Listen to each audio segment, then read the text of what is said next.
अरविंद, तुम समझने की कोशिश करो। अगर तुम अकेले गांव चले जाओगे तो यहाँ मैं अपना ऑफिस और बच्चों को कैसे संभाल पाऊंगी। हमारी गृहस्थी की जिम्मेदारी हमारी है ना। इस तरह तुम गांव में रहने के लिए मुझे क्यों कोसते रहते हो। शिवानी की आंखों में कहते कहते आंसू आ गए थे। अरविंद गुस्से में भड़कते हुए बोला, केवल तुम्हारे कारण ही मैं अपने ननिहाल नहीं जा पाता। माना कि आज नाना नानी वहां पर नहीं है, लेकिन मामी जी, मामा जी और भैया भाभी तो है ना। उनके बच्चे हैं, वही तो मेरा परिवार है। मम्मी पापा के गुजरने के बाद मैं वहां जा ही नहीं पाता हूँ। अरविंद काफी गुस्से में था। शिवानी उसे समझाती हुए बोली, आजकल के समय में सब अपना अपना परिवार देखते हैं। अरविंद, मुझे देख लो, मम्मी पापा के गुजरने के बाद अब मैं ज्यादा मायके जाती हूँ क्या। अब हमारी प्राथमिकता हमारे बच्चे होने चाहिए। तुम्हें गांव जाने को मन है तो 2-4 दिन के लिए चले जाओ। कभी भी किसी के घर में ज्यादा दिन रुकने से वैसे मान सम्मान नहीं मिलता है। अरविंद गुस्से में बोल पड़ा, दूसरे का घर? अरे वो मेरा घर है, मेरा बचपन बीता है वहां पर। वो कोई पराया घर नहीं, मेरा अपना घर है। शिवानी को समझ नहीं आ रहा था कि पति को कैसे समझाएं। हर बार इसी बात पर बहस हो जाती। अरविंद बचपन में कई सालों तक अपनी नानी के पास रहा था और वहीं से उसकी पढ़ाई हुई थी, तो उसे लगता था कि वह घर भी उसका है। लेकिन हर परिस्थितियां बदल चुकी थी। लेकिन अरविंद बचपन की उन यादों में ही खोया रहता था। इसी बीच एक दिन गांव से फोन आया कि अरविंद के मामा के छोटे बेटे की शादी तय हो गई है। अरविंद तो खुशी से पागल ही हो उठा था। वो कहने लगा, अब तो मैं पूरे 2 महीने के लिए वहां पर जाकर रहूंगा। आखिर शादी का घर है तो सैकड़ों काम होंगे, सब काम मुझे ही तो संभालने होंगे। मैं नितिन का बड़ा भाई हूँ। उसके चेहरे की खुशी देखते ही नहीं बन रही थी। शिवानी ने अपना माथा पीट लिया और कहने लगी, पहले शादी का कार्ड तो आने दो। अरविंद कहने लगा, कार्ड तो बाद में आ ही जाएगा, लेकिन मुझे तो पहले ही जाना होगा। शादी से पहले 1 महीने जाऊंगा और शादी के बाद भी 1 महीने और रहूंगा।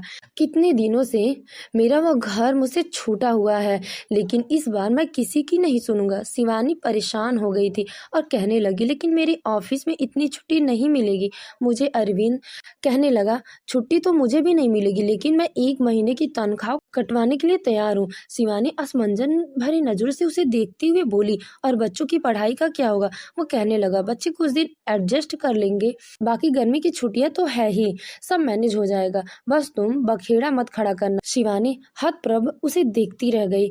वह सोचने लगी कि किसी दूसरे के घर में 2 महीने रुकना क्या अच्छी बात है। उसने उसे समझाने की कोशिश की, आजकल के समय में कोई किसी को इतने महीने नहीं झेल सकता।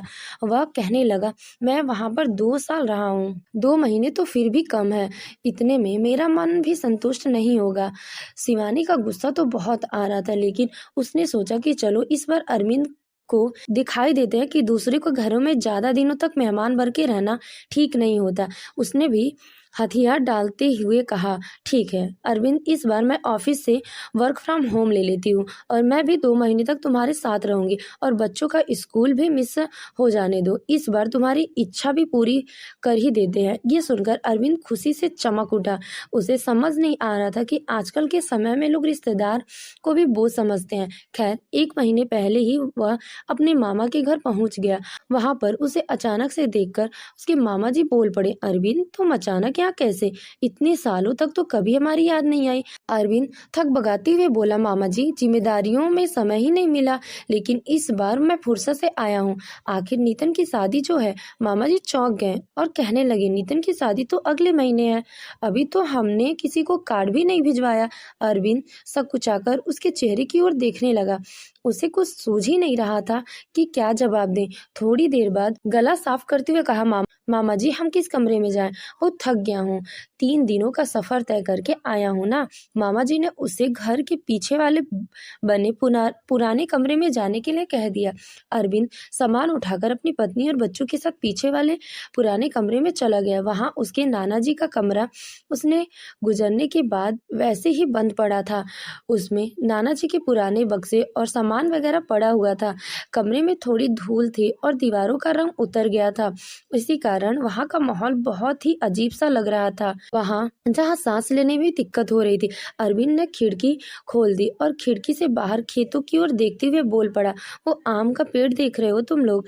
उस आम के पेड़ पर चढ़कर मैं खूब आम खाता था। वहाँ खेत में हम खेला करते थे। अरविंद अपने बचपन की यादें ताजा कर रहा था, लेकिन बच्चों को तो भूख लगी थी।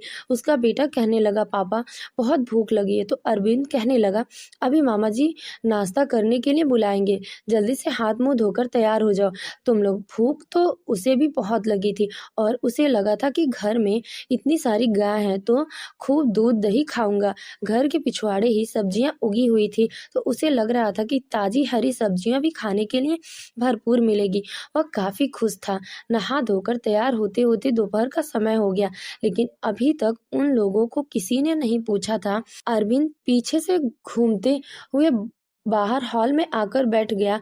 हॉल एकदम चमकदार था। उसने मामा जी के बड़े बेटे सुधीर के कमरे की ओर झांक कर देखा तो उसमें एसी भी लगा हुआ था। घूमते घूमते उसे सारे कमरे देखे। सारे कमरों में एसी लगी हुई थी और उसे जहाँ ठहरने के लिए कहा गया था वहाँ एक पुराना सा पंखा लटकता हुआ था। वह अभी चल ही नहीं पा रहा था। गर्मी का मौसम था। वह सच में सोच में पड़ गया कि मैं इन कमरों में से किसी एक कमरे में भी तो रह सकता था। खैर, उसने कुछ नहीं कहा। तभी सुधीर की पत्नी सांवरी एक छोटी सी प्लेट में थोड़ी नमकीन और चाय लेकर आई। चाय देखते ही वह बोल पड़ा, भाभी मैं चाय नहीं पीता। तो वो कहने लगी, पी लीजिए ना, एक बार चाय पीने से क्या हो जाएगा। इतना कहकर वह वापस रसोई में चली गई। अब अरविंद को लगने लगा कि भाभी को बुरा लग जाएगा, इसीलिए उसने चाय का कप उठा लिया। चाय का कप उठाते ही उसने देखा कि कप एकदम टूटा हुआ था और कप के हैंडल वाली जगह काफी गंदगी जमी हुई थी। उसका मन घिन्न से भर गया। इधर बच्चों ने भी चाय पीने से मना कर दिया। थोड़ी बहुत नमकीन खाकर उन्होंने पानी पी लिया। शिवानी भी थोड़ी असहज सी लग रही थी, लेकिन उसने सोचा कि अब तो भूख लगने लगी है, देखती हूँ दोपहर के खाने में क्या तैयारी हुई है, मैं भी थोड़ा मदद कर दूंगी। ऐसा सोचकर वह किचन में गई। सांवरी हंसते हुए बोली, अरे भाभी आप आराम करिए ना, आप यहाँ क्या करने आई हैं। वो कहने लगी, कोई मदद हो तो बता दो, मैं भी कर दूंगी। वो कहने लगी, मैं सब कुछ तैयार कर चुकी हूँ, बस दोपहर में जब सब लोग खाना खाने बैठेंगे तो आप लोग भी खाने के लिए आ जाना। इतना कहकर वह रसोई से बाहर निकल गई। शिवानी वहां पर जड़ सी खड़ी रह गई। दोपहर का समय हो गया था और उन लोगों को भूख काफी लगी थी, लेकिन खाना तो अभी मिलने वाला नहीं था। शिवानी चुपचाप अरविंद के पास आकर बैठ गई। अरविंद भी अकेला ही बैठा हुआ था, कोई उसके पास आकर बातें भी नहीं कर रहा था। उसकी मामी भी थोड़ी देर पहले वहां से गुजरी थी तो उसने मामी के पैर छुए। वह उसे चाय पीने के लिए कहकर बाहर चली गई थी।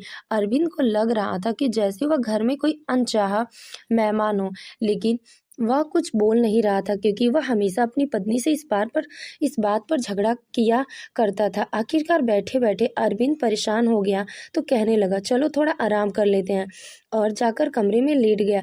लेकिन खाली पेट क्या ही आराम मिलता। आखिरकार 1 घंटे बाद भाभी की आवाज आई, बच्चों आ जाओ खाना खा लो। तो यह लोग भी पीछे उठकर खाना खाने के लिए पहुंचे। खाने की थाली पर नजर पड़ते ही सब लोग हैरान रह गए। एक थाली में ढेर सारा चावल और एक छोटी सी कटोरी में आलू की सब्जी रखी थी और सभी के लिए यही खाना था। सावरी मुस्कुराते हुए बोली, बच्चों मम्मी पापा के साथ खा लेंगे ना, अब वो लोग क्या बोलते, सुबह से भूखे थे, चुपचाप जो मिला उसी खाने में टूट पड़े। अरविंद को बहुत बुरा लग रहा था, लेकिन उसने भी चुपचाप वही खाना खा लिया। उसकी भाभी ने दोबारा चावल के लिए पूछा तो अरविंद ने मना कर दिया। एक कटोरी सब्जी और इतने सारे चावल खाने के बाद अरविंद अनमना सा हो गया। वो कहने लगा, चलो बच्चों मैं तुम्हें गांव घुमा लाता हूँ। शिवानी भी उसके साथ निकली क्योंकि घर में तो उसे जरा भी अच्छा नहीं लग रहा था।